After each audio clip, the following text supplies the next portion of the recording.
ہے اپنی پوری کمائی لا کر اپنی بیوی کے حوالے کرتا ہے، اس کی ہر ضرورت کو پورا کرنے کی کوشش کرتا ہے، مگر بیوی ہر نعمت لے کر اگر ایک معاملے میں تھوڑی کمی ہو گئی اس کے زندگی بھر کے احسانات کو دھو دیتی ہے اور اس کے اوپر الزام لگانا شروع کر دیتی ہے۔ اسی لیے فرمایا کہ وہ عورت جو اپنے شوہر کی ناشکر گزار ہے،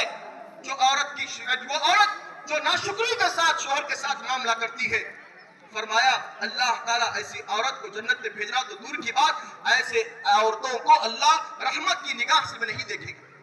اللہ تعالیٰ رحمت کی نگاہ سے نہیں دیکھے گا ایسی ناشکری عورتوں کو۔ میرے بھائیوں،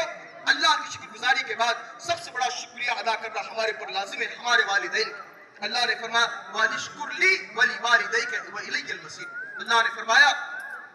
کہ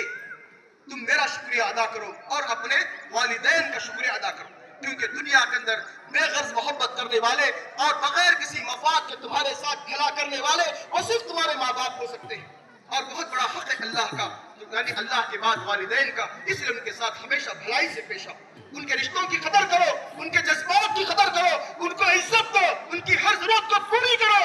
اگر کسی انسان کو ایک نصیب حاصل ہو جائے کہ وہ اپنی ماں باپ کا خدمت گزار ہے تو دنیا میں وہ بہت بڑا وہ بہت خوش نصیب انسان ہے۔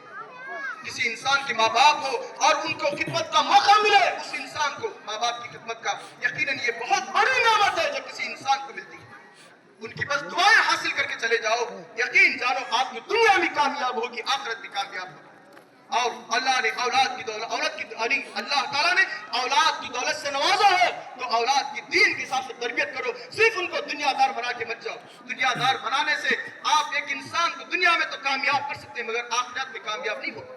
آخرت کی کامیابی کے لیے ضروری ہے کہ اپنی اولاد کو نیک اور دین کی راہ پر لگا کے جاؤ۔ اور اس کے علاوہ بہت سارے جو ہے معاملات ہیں جو شکر گزاری میں آتے ہیں، بہت سارے دوست احباب جو بھی انسان ہمارے ساتھ بھلا کیا ہے اس کے ساتھ ہمیشہ شکر گزاری کا معاملہ یہ ہے کہ اس نے جیسا کیا اس کے ساتھ ویسا ہی احسان کیا جائے، اور ساتھ میں جزاک اللہ خیراً یہ کہنا، یقیناً اس کام کا شکریہ ادا ہو سکتا ہے، ورنہ بہت سارے احسانات ایسے ہوتے ہیں جس کا شکریہ ادا نہیں ہوتا، مگر یہ دعا اس کے لیے کافی ہو جاتی ہے۔ اسی لیے اللہ کے نبی علیہ السلام نے ہر انسان کے بارے میں فرمایا کہ ایک انسان جو کسی کے ساتھ بھلائی کرے تو اس کو چاہیے کہ وہ کم سے کم جزاک اللہ خیراً کہے۔ اس کا کیا مطلب ہے؟ اللہ تعالیٰ تمہیں اس کا بہتر بدلہ دے۔ یہ بہت بڑا جملہ ہے اللہ کے نبی صلی اللہ علیہ وسلم نے جو امت کو دیا ہے۔ ہمیشہ یاد رکھے شکر گزاری انسان کے اندر جب آتی ہے تو یقیناً اس کی زندگی بہت جو ہے سنبھل کر چلتی ہے۔ اگر انسان کے اندر ناشکری آ جائے تو یقین جانیے دنیا بھر کی دولت حاصل کرنے کے باوجود وہ انسان ہمیشہ بے چین، پریشان اور ہمیشہ جو ہے ناکام ہوتا ہے، اپنے آپ کو ناکام سمجھتا ہے۔ پیارے رسول صلی اللہ علیہ وسلم کی حدیثوں کے بعد ایک آیت کریمہ میں بات ختم کرنے سے پہلے بیان کر دوں۔ اللہ تعالیٰ نے فرمایا یا ایھا الذین آمنوا کلوا من الطیبات ما رزقناکم، اللہ نے فرمایا اے ایمان والو، اللہ نے جو پاکیزہ اور حلال چیزیں دی ہیں اس کو استعمال کرو، اور اس کے بعد فرمایا واشکروا للہ ان کنتم ایاہ تعبدون، فرمایا کہ تم اللہ کے شکر گزار بندوں اور تم واقعی اگر اللہ کی عبادت کرنے والے ہو تو پھر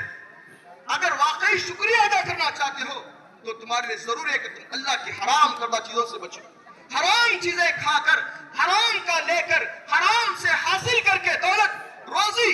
آدمی یہ چاہے کہ میں اللہ کا شکر گزار بنوں، یہ ممکن نہیں ہے۔ حرام ہمیشہ حرام ہے، وہ گندا ہے، وہ ناپاک ہے، آپ کے لیے کسی بھی طریقے کا فائدہ نہیں۔ اسی لیے حرام سے بچے، چاہے وہ سود ہو، چاہے وہ رشوت ہو، یا کسی کا حق مارنا ہو، یا دھوکہ دے کر کمانا ہو، یا اللہ کی حرام کردہ چیزوں کو بیچ کر ہو، ہر چیز جو اللہ نے حرام کر دی ہے اس کے اندر کوئی فائدہ نہیں ہے۔ اسی لیے اللہ تعالیٰ نے فرمایا کہ اے ایمان والو میرے بندو، تم اللہ کی حلال چیزیں استعمال کرو اور اللہ کا شکریہ ادا کرتے اس کی بندگی کرو اگر تم واقعی بندگی کرنا چاہتے ہو، ورنہ حرام کھا کے بندگی کرنے والے بہت ہیں، ان کی عبادت کا، ان کی بندگی کا کوئی فائدہ نہیں، ان کی شکر گزاری کا کوئی فائدہ نہیں، کیونکہ شکر گزاری حلال پاکیزہ عمدہ چیزوں پر ہوا کرتی ہے، نہ کہ گندی اور ناپاک چیزوں پر۔ ہمیشہ یہ بات یاد رکھیں، اپنے آپ کو زندگی میں تہیا کر لیں کہ اللہ تعالیٰ نے جو زندگی دی ہے یہ اللہ کی شکر گزاری کے ساتھ گزارنے کی کوشش کریں گے۔ اللہ سے دعا ہے رب رحیم، رب کریم ہم سب کو